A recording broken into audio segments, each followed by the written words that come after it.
for coming. It's my great pleasure to moderate this panel today. I'm not going to introduce our panelists myself. I'm going to ask them to do that. So I thought we'd start off by really asking you a little bit to talk a little bit about what your companies do, but also, more importantly, I think, to talk about yourselves personally. I always think these events are much more interesting if we get to know some of the people behind these companies. The one thing I would say is that one of the reasons I'm really excited about this panel is that everybody here has managed to, in their own companies, get real scale and real traction in their markets. And that's something that everybody is talking about at this conference, but very few people manage to do. So these are the people with the data and with the experience and with the products that are really taking off. So for us, it's really exciting to get to know about them and their businesses. So I'm going to start with John, and tell us a bit about the quickest thing about your company, and then much more about you. So I'm John Baker, founder of D2L. And most people don't talk about how they had a light bulb moment, but I actually had one. I remember my third year of university having this idea pop into my head. And at the time, I was wrestling with one key challenge, which was, what's the most important problem that I could solve that would have the biggest impact on the world? And I couldn't think of anything bigger than transforming the way the world learns. And for us, we build learning platforms now that support schools, universities, companies all over the world, really building technology for folks that really care deeply about student success. And it's been an incredible journey. And education is one of those fields where you don't just have an impact on the people that you're interacting with today. They go back into their communities and impact their communities. They impact their companies, society at large. And really importantly, it ripples through generations. And so for me, the little thing that I like the most, it's not just necessarily the big scale of the millions of users, it's the stories of impact at the individual level. So that's a little bit about D2L and about me. Did you enjoy school, John? Did I enjoy school? So I'm son of two parents that are both teachers. My grandfather was an educator as well. And so I don't think I ever thought about it. I always just loved the competition, loved the challenge, and it was an incredible journey for me. And keep in mind, I come from a very small town of about 1,000 people, moved to another town that had about 150 people, and its only claim to fame was Walt Disney's dad was from my hometown. So for me, education was that path to a better life, and it was an opportunity to go off there and explore all these big ideas and inspirations and figure out what I wanted to do with my life. And weirdly enough, I fell back into what my parents were doing, which is really trying to improve the educational experience for millions of people. And I suppose my final sort of personal question, if you like, is what do your parents think of what you do now when you talk to them about the job? Well, my dad's a client, so that's hard. My mom's clearly very proud, and for me, we've been recognized over the years with all kinds of achievements and awards and things like that. And the specialist moments that I can think back on are the ones that I share with my family, whether it's my two little girls who cheer me on when I'm picking up an award, or my parents that are there to recognize some of the honors that we've achieved. Those are special moments. I still remember our opening party that we had at D2L when we first started, and both my grandmothers were there while they're still alive. My folks were there, and it was an opportunity to really do something special that was not just about building a company, but really having an impact in the world. So yeah, I'm very proud of what we've accomplished, and I'm proud that my folks have been involved along the way. Thank you. Dan. Good. So I'm Dan Goldsmith, CEO of Instructure. My father was a tax attorney, so I think I was the only 12-year-old amongst my friends that was making contributions with my paper route money to a retirement account. It's actually a true story, so that was quite fun. But anyways, for me and my background, I've had a wide and varied set of experience. I consider myself extremely fortunate for all the experiences that I've had throughout my career. I've worked with companies large and small. I've worked with startup organizations. I've worked with organizations in just about every corner of the globe. So I'm a relatively new addition to Instructure, joining about a year ago. But through all of my experiences throughout my career and throughout my life, there's always been the common theme and passion around people and people development, and just seeing so much more the nonlinear paths that people take. And so joining Instructure really gave me the opportunity to extend that passion and focus. In fact, my motivation is if I can impact an individual's ability or opportunity to do something that they never thought was possible before, that's really motivating and exciting for me. So at Instructure, we focus on helping people develop from their first day of school to last day of work. And so it's just a fantastic opportunity to be attached to a company with a fantastic mission at a great time where there's a lot of change happening, both in the educational segments and the corporate segments at a global scale. Thank you. Pierre. Good morning. My name is Pierre. I'm the co-founder and CEO of OpenClassrooms. I started this journey really a long time ago, nearly 20 years ago, when I was in middle school. I was 11 years old, and my co-founder, Mathieu, and I started a website on which we wrote and published online courses to teach web development, HTML, back in the day. And we were really interested in creating websites, and we started to teach that online to some friends, and then friends of friends came in, and this is how we built an online learning community, at first in French, and at first on IT-related skills for many years in middle school, in high school, in college, for over 10 years doing so as a hobby. So it's been a long journey, and then finally, after a long time, we graduated, and this is when we really started OpenClassrooms as a mission-driven company, whose mission is to make education accessible, and especially professional education, so education leading to jobs, leading to a better employability, and trying to serve the underprivileged populations like job seekers, school dropouts, refugees, veterans. So now we became actually a college, a state-endorsed college with degree awarding powers. So that means we publish and deliver associate, bachelor's, and master's degrees in a fully online manner with a job guarantee on tomorrow's jobs and tomorrow's skills being code, data, digital marketing, design, etc. So it's been 5 years as a company, as an entrepreneurial, fast-growing journey, and nearly 20 years at the end of this year as kind of a personal project.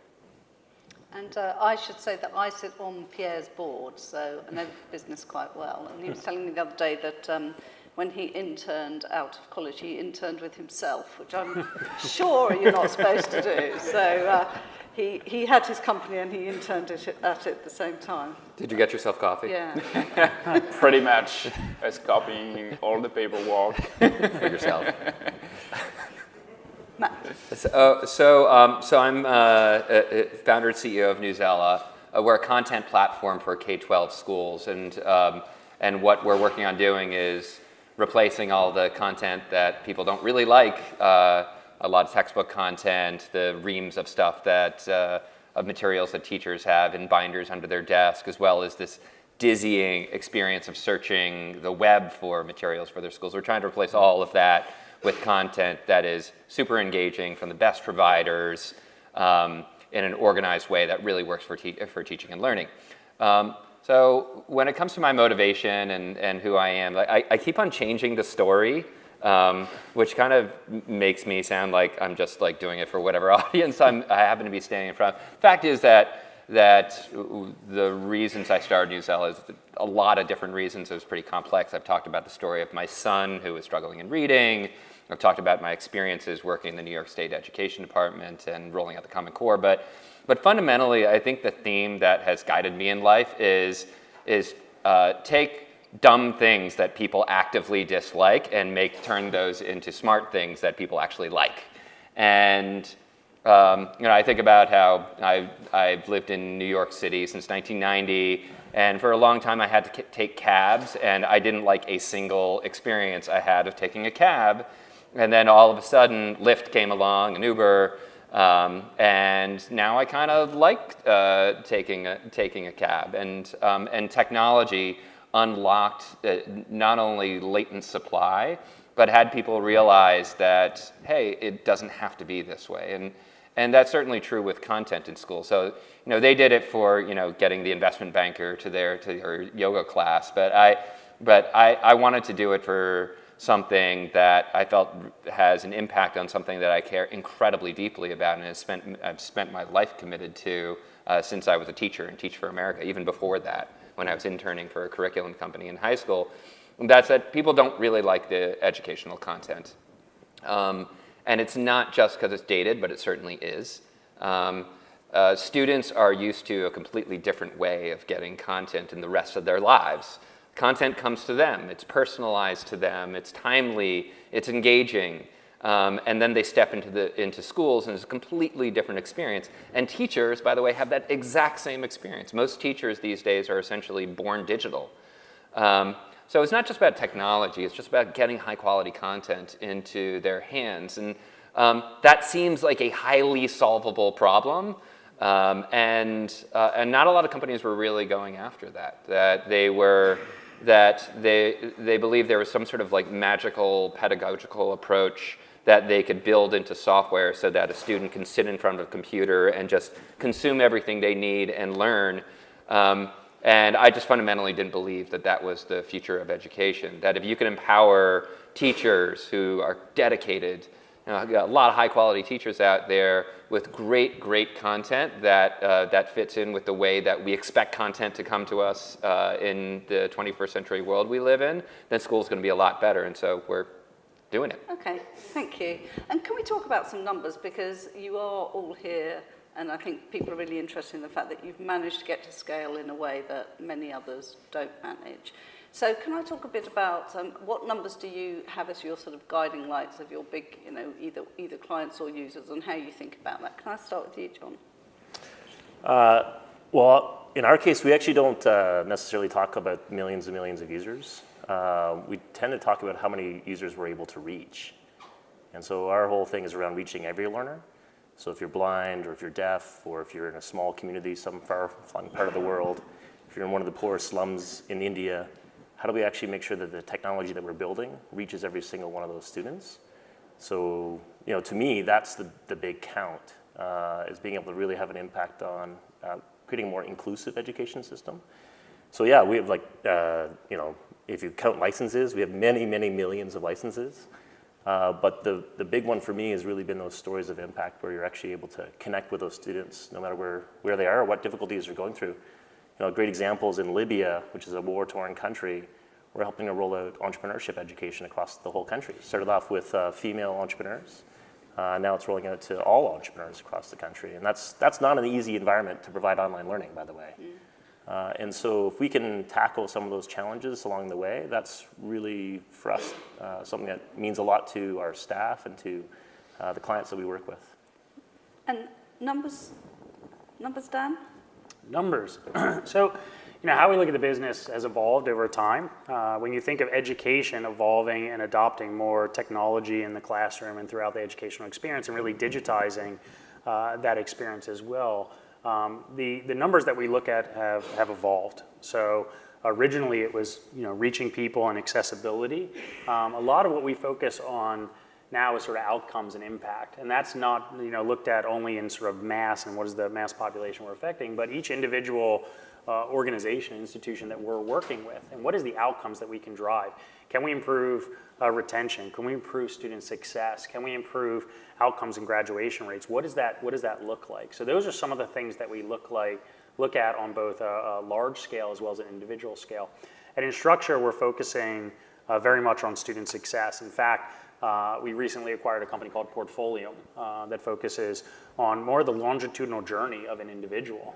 I think that's going to play more and more of an important role in not just looking at the small windows we have into an individual's educational experience at one place or a corporate experience at one place, but how do you tie those experiences together? So as the industry has evolved and as we've evolved in partnership with the industry, we believe it's incumbent upon us to sort of inspire change, partnering with our customers and driving to numbers that are about impact, both at a student level and institution level, teacher and community level. So. Pierre. You'll give me a number. Yeah. you know, So I know what it you is. know, your numbers. So, so in short, we have quite a wide range of products from a Mooc type of learning and up to degree programs that last for 12 months with the job guarantee, and also apprenticeship programs with employers to create the talent supply chain. So really to make sure that students don't just have a job at the end, but actually have a job from day one of the program and start studying and working at the same time, working for 4 days a week and studying online for 1 day a week. And after 1 year, they'll have a college degree. So in terms of numbers, in total, we have a student body of 3 million students every month in 140 different countries. And when it comes to the end goal for OpenClassrooms, this is the job placement. Basically, we track our social impact in terms of the number of students we place in the workforce, or we help create the venture of their freelancing business, or switch careers and things like that. And right now, so this is kind of another level of engagement rather than just being on an online platform and browsing a few online courses. And right now, in terms of numbers, we place roughly 50 to 100 folks every week into new jobs all around the world. Number. So unlike my colleagues, revenue is actually a really important number for us. I'm surprised that you don't. But in terms of other numbers, so You can give us your revenue if you like. let me come back to that one. So first of all, it starts with the top of the funnel. So there's a free version of Newsela and a paid version. So we look at what's our overall impact there, what's our overall reach. And Newsela was used actively over the past year in about 90% of all schools in the United States. About half of all teachers in the United States have Newsela accounts, and that goes up to about 3/4 when you look at our target group, which is ELA teachers, social studies teachers, science teachers, elementary school teachers. So it starts with just what is our reach. And essentially that's sort of like our brand carpet, and our access to get them more engaged in content. These days we're far more focused on whether we're getting the content to the right user at the right time. Sort of like the Spotification of educational content, that if you could personalize content, and I don't mean hyper-personalized, like every student has their exact particular pathway. I think that's a little bit of an overreach. But if we can get to if we can start with the teachers, let's assume that teachers can make high-quality decisions, or at least know the inputs to make high-quality decisions. They know what their standards are. They know what their scope and sequence is in school. They know their instructional strategy. We have a sense of where they are in the school year, what their content preferences are, the types of things that they teach, and if we can deliver the right content to the right time, they're going to endorse it in our own language, which means that they're going to assign it to their students. And so that hit rate on the articles that the ratio of the articles that they were exposed to whether they actually assigned is what we're most focused on right now. And sort of moving on from that, talking about impact, but also social mission. I mean, there's a big debate around whether private companies can deliver the same sort of impact in a social impact way as the public sector. I mean, do you feel that is a relevant conversation for you to think about? Do you think about it in your own companies? Can mass online learning have the same quality as offline learning?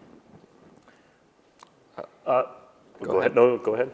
Well, I was going to say no, or I just haven't seen enough evidence that you could achieve the exact same results. It may depend on certain settings and like who the learner is, how motivated the learner is, exactly the subject that they're teaching. But fundamentally, there has not yet been a paradigm that trumps the social learning setting of school at the K-12 level. And again, it may be different for adult learners, it may be different in higher ed, and it may be different for highly motivated students like, who want to learn the guitar or want to learn coding on their own.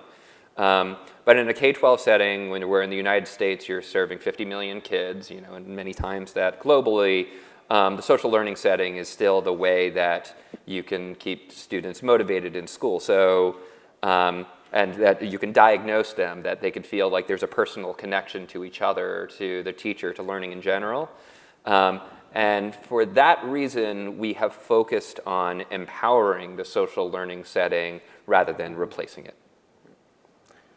So an interesting point, John Smallwood, who's a Boston marathoner, he's in his 70s now, still runs the marathon, teaches English Lit both at the university level as well as in high school, and traditional, teacher, if you will.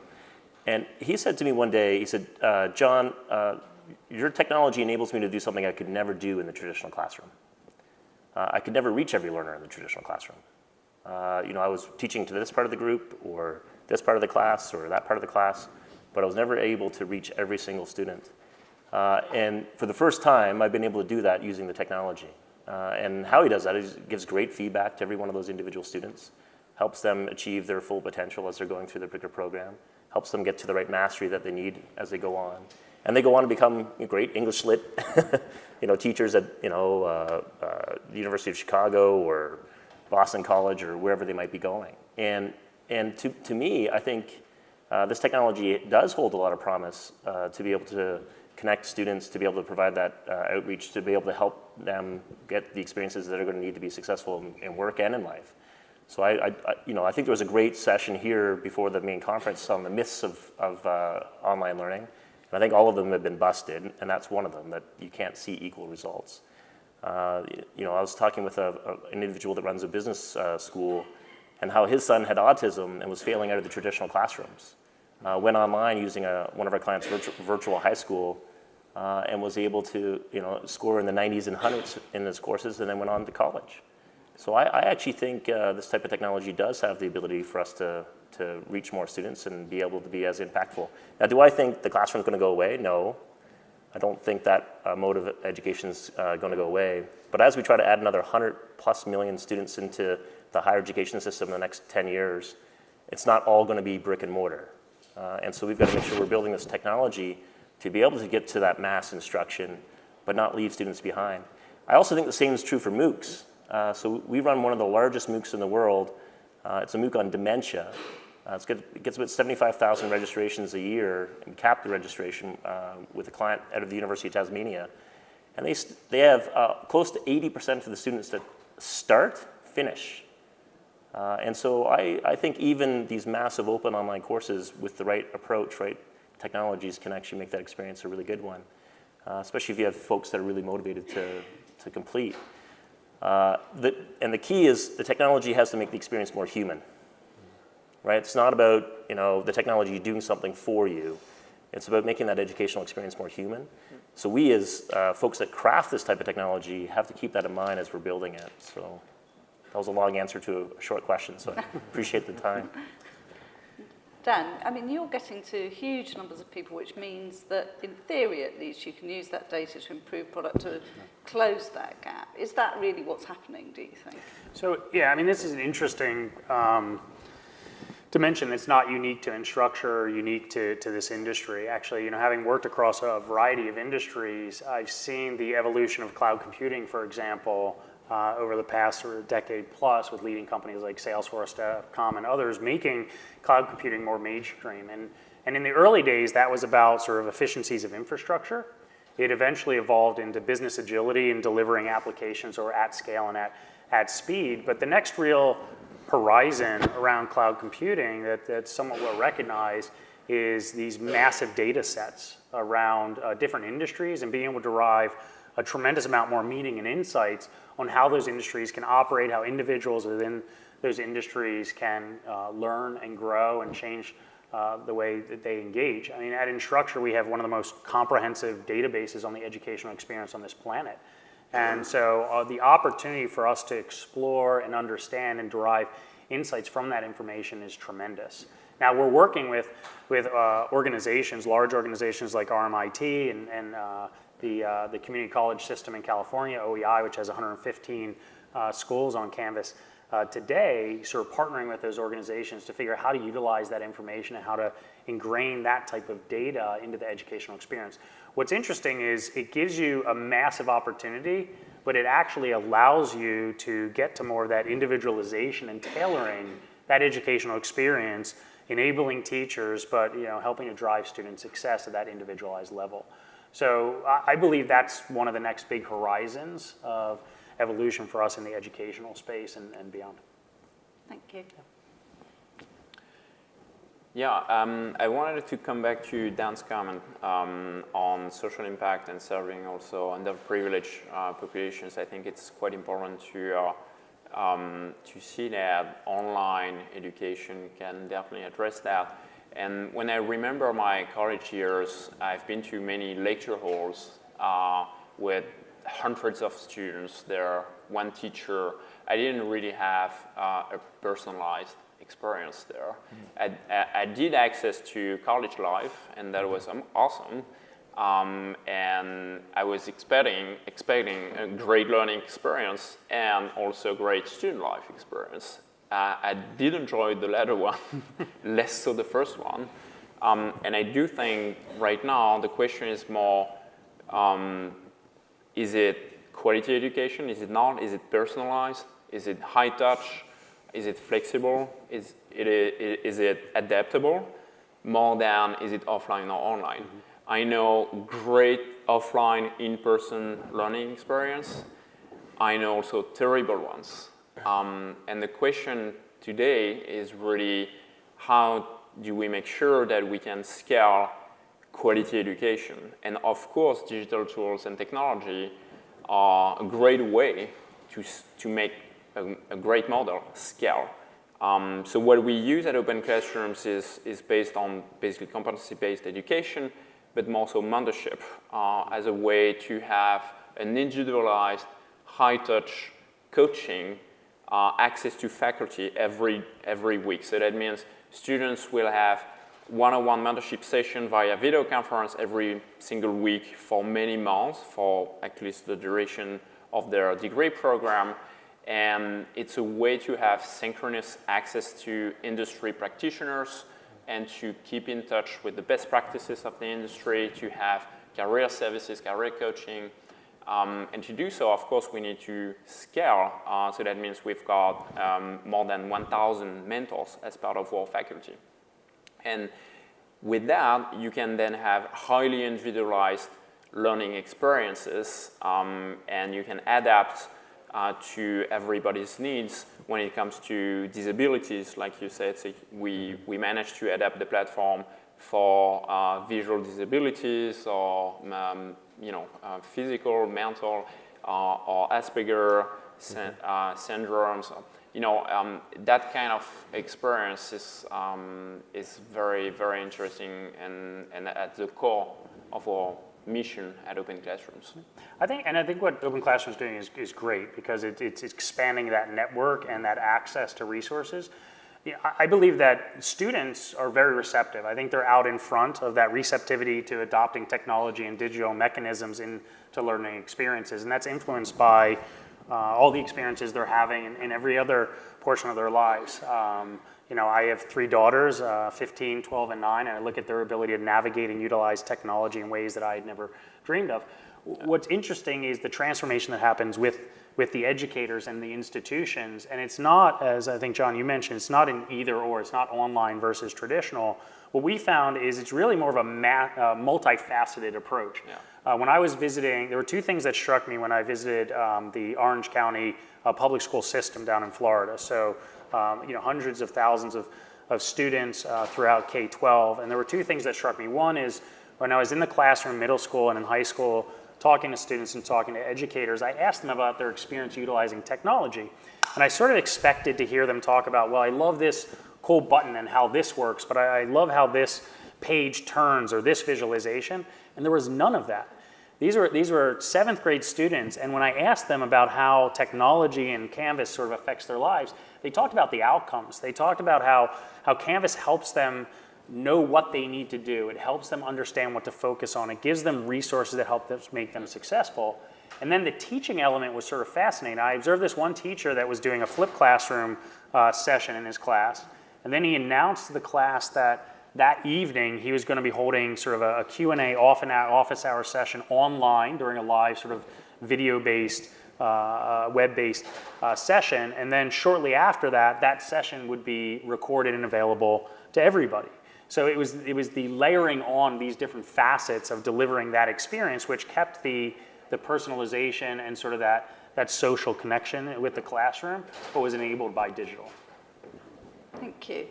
Look, we've got just under 10 minutes left, so I wanted to change track just very briefly and talk not about scaling your businesses, but in scaling your teams and how difficult that is. I think everybody recognises and probably is struggling here with growing, which is a great thing to do, but it also means that you have various cultural issues in your teams and recruitment issues. And some advice for the people in the audience about how you've approached that and some of the cultural issues that you've faced and found solutions for, I think would be really helpful. That's a long conversation. So as you go from one person to 5 to 50 to 100 to 700 and just keep scaling from there, it's not easy. Every one of those steps is a hard step. And the key is making sure that not only are you attracting the best talent, you're also developing the talent that's there within the company. So some things I'm really proud of is 5 of the 9 people that sit around my board table are women. 5 out of 9 of my senior leadership team are women. And if you look at our technical team, 60% of our senior leadership team within our technical teams are women. And that wasn't by us saying, here's a metric we want to go off and achieve. It was by putting in place good systems that help spur that diversity within our organization around creating candidate pools that were diverse, making sure you're building a recruitment approach that's not going to stop by saying, hey, there's no woman that could do that. And so we've worked very hard to make sure that we're putting in place the right strategies to ensure that we're building a great company. Because as we build these technologies to support millions and millions of people, we need to make sure that the people that are building it really are reflected as they are within our client base. And so to me, that's not easy. Making sure you're building a company that has built-in systems to support that is hard, but it only comes from you as a leader, a CEO or otherwise, demanding it of the team and demanding it of the organization to really build the best company that you can. Thank you. Dan? Yeah, so this is where sort of my experience, I worked with organizations that are 500,000 people, global organizations. I worked with organizations as startups from 0 growing to multiple thousands of people and sort of everything in between. There are different stages of a company, and as John alluded to, going from sort of 0 to 50 to 100 to 700, there's different stages that you go through as a company as well that you need to be very mindful of. I believe very deeply when bringing talent in and bringing people into organization to focus on a diverse pool of individuals and their experiences. My general philosophy throughout my career has been hiring and growing teams based upon attitude and aptitude, not necessarily experience. I found over time that you invest in individuals who are sort of passionate about what they're doing and have the aptitude to learn and grow. That'll pay dividends massively over time. And there's also a cultural element. There's a time as you get bigger as a company where in the early stages, maybe the CEO or the leadership team can sort of set and steer the culture of the company. But I think some of the best companies out there have more of an organic culture, a culture of the people that grows. And I think culture is probably one of the most important factors to people joining an organization today. It comes up in every single interview I have, in every dialogue I have with our employees across the globe. I also think it's important to sort of look in unusual locations. Being technology companies, organizations tend to think of Silicon Valley or some of the traditional technology centers. We've found some amazing talents in some cities that are not traditionally known for technology, whether it be Philadelphia, which is my hometown, or in Chicago, or we have a large team in Budapest today, Sydney, in South America, and across Asia. So having that global talent, I think, has sort of elevated our culture and thus in turn created a lot of opportunities for a number of individuals to join the company. Just one last point on this in terms of scale. What a lot of companies lose as you grow and try to establish scale is the resistance to listening. I think this is probably one of the most important things. I spend a good amount of my time with our employee base and out in the field and listening to customers. And that's something, regardless of the size of our organization, I never want to lose. It takes more and more effort, but I think all of us could probably agree that just listening to your employees and being out there is hugely helpful in the growth. Thank you. We worked a lot on defining the mission, the vision, the principles of the company, the mission being to make education accessible, the principles like we care, we dare, we tell it as it is, we persist. And one of the things that helped us scale in terms of the organization I'm most proud of is probably the fact that we created a course on the culture of OpenClassrooms. So it's basically a course on openclassrooms.com that's called How Do We Work at OpenClassrooms, that explain in great details the mission, the vision, the organization. It's really comprehensive, and we use it during the recruiting process.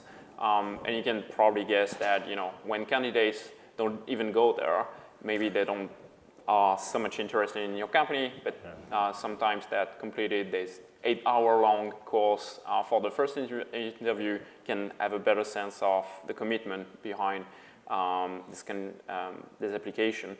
And then when they're hired, they go through an onboarding process, which is actually kind of a small degree program of our own with mentorship. So again, mentorship would be internal, so you'd have a more experienced employee from OpenClassrooms to mentor you every week. You'll have projects to complete within the company. You have an idea and you want to experiment something. Okay, so you have this project and you have to run kind of a transversal new project within OpenClassrooms. You have courses to know how to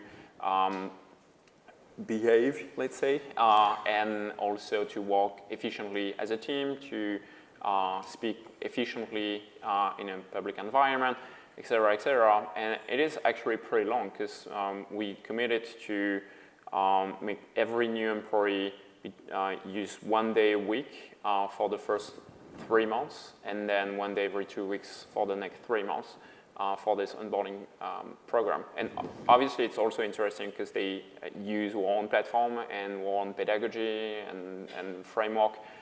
So it's been really a great success. It's probably one of the things that we're most proud of when it comes to hiring and scaling the culture of OpenClassrooms. Thank you, Pierre. You've got 2 minutes. Sure. So the cultural norms is something that I talk about a lot with our chief people officer, our head of HR. I'm increasingly of the mindset that cultural norms are a place that a lot of biases hide behind. And where that shows up is, so you have a job description, there's a discrete set of skills that you want the candidate to prove that they have. You want evidence of that, so you engage in an evidence-based interview. Show me what you've done throughout your career that shows me that you have these skills at an extremely high level, in our case, like a top 5 percentile level.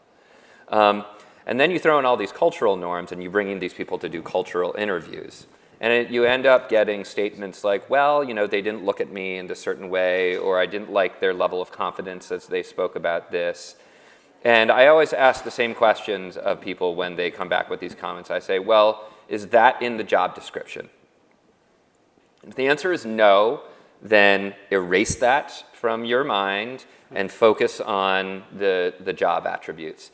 Hiring good people is hard enough without throwing in all of these little barriers in your mind as to what the right person looks like, whether it's from her personality, extrovert, introvert, sort of how they express a biased action, like all of these things, or the color of their skin, or their gender, or like all of these things creep into the process. And it makes it really hard to hire good people if you are not vigilant about excluding those attributes that are not on the JD. So when it comes to cultural norms, what I really encourage our head of HR to say is there's really just one, which is that you care about our mission. We are unwavering about that. You must be here because you care deeply about making an impact on education, and you're excited about the way that we're going to do it. And other than that, your job is to get your job done. Perfect, thank you. Look, 3 seconds to go, we're good. Thank you very much for everybody. It was really interesting. Thank you, Louise. Thank you.